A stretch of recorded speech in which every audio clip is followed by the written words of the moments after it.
teacher, artiste, huge Leafs fan, does a comic strip about the Buds after every single game, binds it in a book, sells it.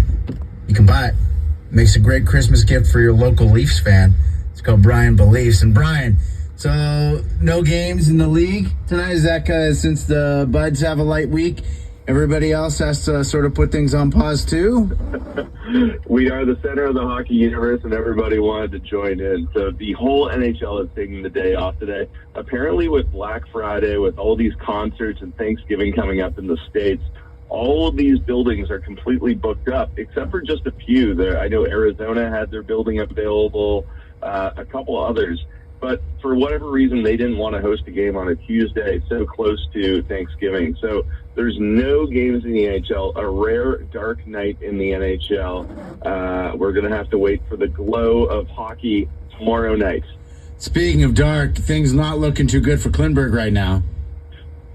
Klingberg, yeah, not looking good. There's more and more talk coming out. Chris Johnson was on a podcast yesterday talking about his injury, saying he's facing an uncertain future. It sounds like LTIR might be a very realistic thing for John Klingberg. I guess he had this really emotional presser in Sweden where he was lamenting how much he wanted to play hockey and being very uncertain that he'd be able to play. It's a big storyline of the Sweden thing is that he was not able to even get on the ice for practice during any of that, despite being a Swede himself. He would have really wanted to be out there. So people are speculating that it's a pretty major hip injury that he's dealing with, and that's part of the problem with his mobility this season. And if it is an LTIR situation, that could clear the tracks for the Leafs to make a bigger deal and make it feel easier with those Calgary defensemen looming large. You know, maybe he'll wind up in Edmonton. I mean, that's where everyone wants to be right now. Everybody wants to help Connor McDavid get out of the hole. Edmonton had a tough night last night. It was looking good. It was looking good, Brian. It was 3-3 in the third period. Connor McDavid scored 2 goals. I was feeling good about it, Fred. I don't know. They came unglued, a couple penalties. They had lots of power play opportunities, but they couldn't find that fourth goal, Fred. No, they could not, Brian. They could not. So the Oilers road trip continues in Carolina tomorrow. Should I just brace myself for more of the same?